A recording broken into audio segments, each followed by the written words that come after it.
ये दो बुजुर्ग 1947 की तकसीम के वक्त इंडिया से पाकिस्तान हिजरत करके आए थे। इनको कौन कौन सी मुश्किलात का सामना करना पड़ा और इंडिया में किस जगह ये पहले रहते थे? पट्टे वगैरह काटने के लिए जाते या पानी लेने के लिए जाते, कुओं में जहर डाल देते। बहुत दुनिया मरी है ऐसे, बस छोड़ छोड़ कर फेंक फेंक कर आए वहाँ पर। बुजुर्गों, क्या नाम है आपका? नसरुल्लाह जी। आपकी क्या उम्र थी जब आप पाकिस्तान आए थे? 30 साल का। 30 साल उम्र थी। आपका क्या नाम है?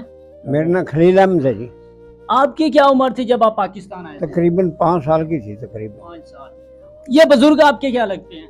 मेरे चाचा लगते हैं। अच्छा लगते हैं। जब आप पाकिस्तान आए थे तो कौन कौन सी मुश्किलात का सामना करना पड़ा और कैसे हिजरत की आपने? जब हम पाकिस्तान आए ना, इंडिया के अंदर से, इंडिया के अंदर सबसे पहले लड़ाई शुरू हो गई थी और कतलाम शुरू हो गए थे और उनको मारा जाता था एक दूसरे मुसलमानों को।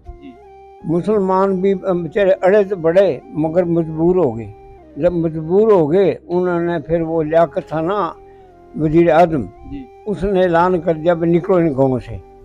फिर वो निकले हैं तो फिर आगे आए ना, आगे फिर उन्होंने लाठी वगैरह खोस लिया और उन्होंने मारना पीटना भी शुरू कर दिया। कुछ आदमी बड़े मरे भी हो लगा। फिर आगे फिर चल पड़े हमारे साथी जो भूखे प्यासे। आगे बड़ी तकलीफ आई उनको। जो गाड़ियाँ वगैरह उसके अंदर हम पैदल थे, सारे के सारे पैदल थे। आगे आए तो वहाँ पर लोग थे ना, तो वो हमें वो पट्टे वगैरह काटने के लिए जाते या पानी लेने के लिए जाते, कुओं में जहर डाल देते। और लोग आते जब वो उससे कपड़े छीन लेते, दांती वगैरह छीन लेते। हमें वहाँ बड़ी तकलीफ आई माल ढंगने के लिए। और हम जिला करनाल में रहने वाले थे और तहसील हमारी कत्थल थी। हाँ, वहाँ के रहने वाले थे। फिर माजर वो कम आए। आगे जब आए, आगे बड़ी तकलीफ हमें आई। आगे फिर आए ना, जिस वक्त हमारा काफिला गिर गया वहाँ पर पड़ाव डाला। फिर वो लोग थे ना, जो दूसरे काफिर लोग जो निकलता था उसको पकड़ लेते थे और मार लेते थे। फिर वहाँ बचा कर जो बच गए लोग, जो शहीद होना थे वो तो हो ही गए। जो आगे आए, आगे ही कहा गया मारकंडा उसको कहते थे, वहाँ डेरा डाल दिया। वहाँ डेरा डाल दिया तो कुछ लोगों को तो मिल गई ये रेलगाड़ी। और जो जिला करनाल के थे ना, अक्सर कुछ मिले उनको भी, 2-4 गाँव को कुछ लोग चढ़ गए और बाकी पैदल थे। जब जिला अम्बाड़े के अंदर आए तो वहाँ काफिला घेरा गया। जब काफिला घेरा गया वहाँ उन्होंने घेरा में ले लिया सारा। कहने लगे इनको हम एक भी नहीं जाने देंगे। सब लोग थे ना घबराए थे। एक साथी आया फौजी, उसने कहने लगे भाई तुम जो है ना ढीले वगैरह पत्थर वगैरह अपने इसमें झोली में डाल लो और पत्थरों की बारिश करो। और तुम्हारे पास है ही नहीं, सब चीज़ छीनी की थी हमारे पास से। फिर उन्होंने उस जगह जब वो जब कोई नेड़े लगता था पत्थर मारते थे लोग। फिर वहाँ रुक गया। कहने लगे एक को भी नहीं जाना। कॉफर बड़े डंके वगैरह ढोल वगैरह बजावे, उसके तरफ खड़े, सड़क के दरमियान में गाड़ी खड़ियाँ।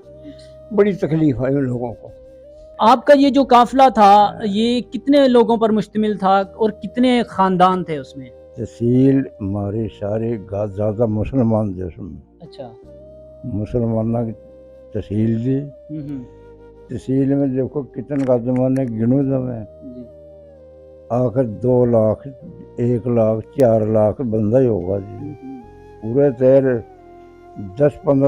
10 मील लग काफिला ला रहा था हमारा। मतलब आपका काफिला 10 मील तक फैला हुआ था। लंबा था जनाब। एक कुछ पाकिस्तान से फौजी आए, उन्होंने देखा कि ये तो घेरे के इसको मारने की कोशिश कर रहे हैं। उन्होंने इतला दे दी पीछे, इस तरह का वो घेरे गए हैं, इतने लाख आदमी हैं। फिर उन्होंने कोई फौज भेजी। फौज भेज कर उन्होंने जो हिंदू से खड़े थे ना, उनको कहा पीछे हट जाओ। उनको पीछे हटाया गया सबको। फिर जी हमारा वो फौज थी ना जो मुसलमानों की, उसने फायदे में ले लिया जी। दोनों तरफ हो गए। वो कहने लगे अगर किसी ने इशारा भी किया ना हम गोली से उड़ा देंगे उसको। उन्होंने नज़दीक नहीं आने दिया। वहाँ फिर भी इतनी तकलीफ आई कि जो थी ना लकड़ी वगैरह रोटी पकाने की तो नहीं थी ना, गुरेज वगैरह था। फिर वहाँ पर जो गीली लकड़ी है ना, गीली लकड़ी, इनको काटते थे, वो कुदरत के साथ आप ही जलती थी। हाँ जी, माचिस मारते और वो जलती रोटी पका लेते लोग। कुछ वगैरह उन्होंने इंतज़ाम कर रखा था सुक्का, यानी हल, वो एक बने वाला गूंद कहते हैं उसको, गूंद, उसको खा कर गुजारा कर लेते थे, पानी पी लेते थे ऊपर से। हाँ जी, और वहाँ इतनी बीमारी, पानी पीते थे, बहुत दुनिया मरी है ऐसे, बस छोड़ छोड़ कर फेंक फेंक कर आए हैं वहाँ पर। कितने लोग मर गए? तकरीबन वहाँ जी 40-50 हज़ार मर गए, बहुत आदम मरे, गंडे सिंह कहा था उसको। अच्छा जी, वहाँ मरने के बाद फिर चल पड़े वहाँ से। फिर आस्ता आस्ता चलते चलते हमारे पाकिस्तान के अंदर आ गए, बॉर्डर पर। फिर पाकिस्तान में आने का फिर मुसलमानों के नारे मारे, जिस पर नारे मारे मुसलमान हौसले पे हो गए। अच्छा, जो रास्ते में जिनकी वफात हो गई थी, जो बीमारी की वजह से फौत हो गए थे, उनको वहीं मतलब छोड़ आए थे? वहीं छोड़ दिए, वहीं फेंक दिए। बहाने के हमारे पास क्या इंतजाम था, या कब्र का क्या इंतजाम था, जैसे कैसे थे वैसे छोड़ दिए हमने। वो जो पानी में जहर गिर रखा था ना, उसमें तो बहुत ज़्यादा मरे हैं लोग। पानी में जहर डाल दिया था? कुएं में और पानी निकालते थे ना जी, उसी फौरन मर जाते थे लोग। फिर आगे आगे जब हम गंडा सिंह से निकल कर इस पाकिस्तान की हद पे आ गए, फिर उन्होंने मुसलमान आगे से आए, फिर उन्होंने नारे वगैरह लाए और उन्होंने बड़ी हमदर्दी करी, और बिस्कुट से ना बिस्कुट फेंके हैं उनके अंदर भूखियों के लिए। फिर बिस्कुट खाया, खूबा गुजारा। आस्ता आस्ता हम फिर आगे आए, एक डेरा लग गया, इससे निकल बॉर्डर से आगे, वहाँ दिन बहुत ज़्यादा मरे। मेरी दादी भी मरी, मेरी हमशीरा से मर जाएगा। अच्छा, आगे फिर से ना वहाँ बीमारी पैदा होगी वहाँ की पानी की। फिर आगे हम लाहौर के अंदर आ गए, लाहौर कोठियाँ के अंदर आ गए, कोठियाँ के अंदर हम अमन हो गया। फिर लोगों को ये भी बर्दाश्त नहीं है, लोगों मुसलमानों को कहने लगे इनको निकालो, यहाँ से हमारे कोठियों से मतलब निकाल दिए। अच्छा, जो पाकिस्तान के मुसलमान थे उन्होंने कहा कि इनको निकालो? हाँ, जो मुसलमान थे ना, उनको कहने लगा निकालो इनको यहाँ से, कोठियों से। वहाँ से भी निकाले गए। फिर हम कोई छांगे मांगे तो जम्बर आ गए, जम्बर से फिर हम यहाँ आ गए।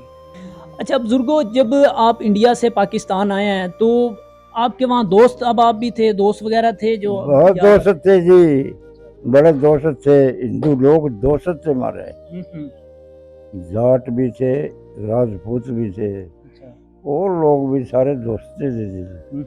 ये काम बिगड़न लग गया नहीं, रंग आंख बदली है लोगों की, फिर बदल गए मैं। अच्छा, गणे लोग चंगे रहे, गणे लोग बिगड़ गए। इस तरह से हालात में जो तेरे मुल्क में गड्ढे। अब वो दोस्त आपको याद आते हैं? आप उनसे कभी बड़े आया करते, भी याद आवा मैं नजर में आवा मारे याद आते हैं। उनकी खिदमत करिए, हमारी खिदमत करिया करते थे, हम उनकी करिया करते थे। अभी वो वक्त याद करते हैं आप? हाँ, आज याद है, अब सारी याद हमारे जिला में धरी है। कितनी औलाद है आपकी? बच्चे कितने हैं? क्या 3 भाई हैं? तीन बच्चे हैं आपके? आपने तालीम हासिल की थी? नहीं जी, ये लम्दो कुल। आपने तालीम हासिल की? थी। कितनी तालीम हासिल की? 7 क्लास, 7वीं में गया था। उस वक्त ये 7 क्लास क्या अहमियत थी उस वक्त? उस वक्त बहुत अच्छी थी। उस वक्त हमारे पास पैसा नहीं था तंदे के लिए भी। फिर राणा फूल मोहम्मद था खां, उसने फिर वो तंदा वगैरह था ना माफ़ कराया हमारा कईयों का। उसने अपना बेटा भी मेरे साथ ही था, राणा फूल का जो स्पीकर है इकबाल, वो मेरी यहाँ से लेकर वहाँ तक मेरे साथ ही पढ़ा। अच्छा जी, फिर उसकी भी और लड़कियों की भी माफ़ कराई थी, पैसा देने के लिए था कोई नहीं। फिर मजबूरी में ज़्यादा खाने के लिए यहाँ रोटी नहीं मिलती थी, मजबूरी में छोड़ दिया स्कूल।